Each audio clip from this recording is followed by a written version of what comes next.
الٹ کر رکھ دیا، تہوں بالا کر دیا، اور ہم نے آسمان سے ان پر سنگباری کی۔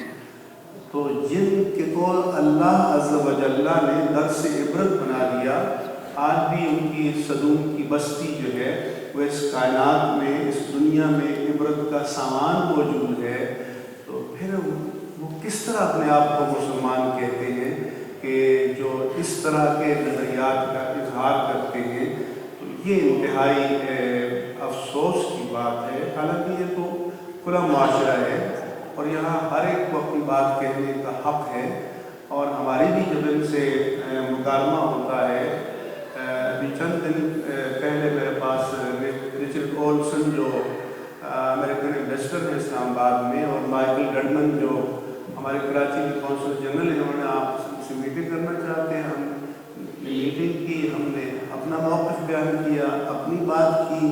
وہ اپنی بات کرتے ہیں تو جو لوگ اپنے موقف کو دلائل سے بات بیان کریں تو یہ نہیں کہ اس کو ناپسند کرتے ہیں، وہ اس سے ڈس ایگری کریں گے، لیکن یہ تو دنیا ہر ایک کا حق سمجھتی ہے کہ اپنے موقف کو بلا مقاص بیان کیا جائے۔ میں جو تقریر کرتا ہوں، آپ کو پتہ ہے پاپولر تقریر نہیں کرتا، نہ پاکستان میں کرتا ہوں اور نہ یہاں کرتا ہوں۔ ہمارے جو لوگ ہیں وہ ذرا پاپولر تقریر کے عادی ہیں، اور ہم نے اس لیے میں نے یہ کہا کہ یہ جو مجالس میلاد النبی صلی اللہ علیہ وآلہ وسلم ہے، آج ہی ریڈیو پروگرام میں اختر عبداللہ صاحب بتا رہے تھے کہ اتنے مجالس منعقد ہوئی ہیں گھر گھر خواتین کی کہ اب ہم کہہ سکتے ہیں کہ انکاؤنٹیبل یا لا تعداد ہے، لیکن ان کا کہ پھر 2 مہینے کے بعد اس کے کچھ اثرات نظر نہیں آتے۔ تو میں نے کہا یہی میرا درد ہے کہ یہ پروڈکٹیو کیوں نہیں ہے، یہ نتیجہ خیز کیوں نہیں ہے۔ اور دوسرا یہ ہے کہ میلاد النبی صلی اللہ علیہ وآلہ وسلم کے معنی یہ نہیں ہے کہ ہر مجلس میں آپ میلاد بیان کریں۔ اس کا بنیادی مقصد تو یہ ہے کہ ہم ان مجالس کو اویئرنیس کے لیے، لوگوں کو ایجوکیٹ کرنے کے لیے، جو حضور کی محبت کے نام پر جمع ہو رہے ہیں، انہیں محبت کے تقاضے بتانے کے لیے استعمال کرنا چاہیے۔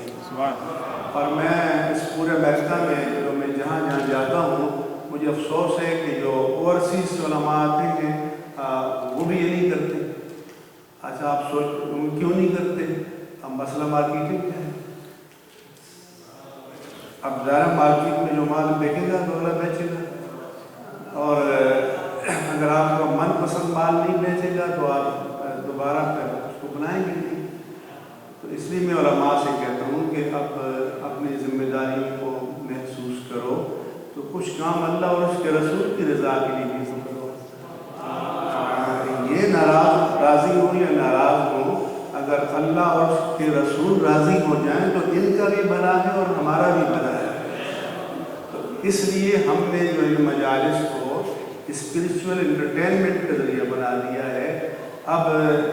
اس سے نکلنا چاہیے اور ہمیں شعوری دنیا میں آنا چاہیے،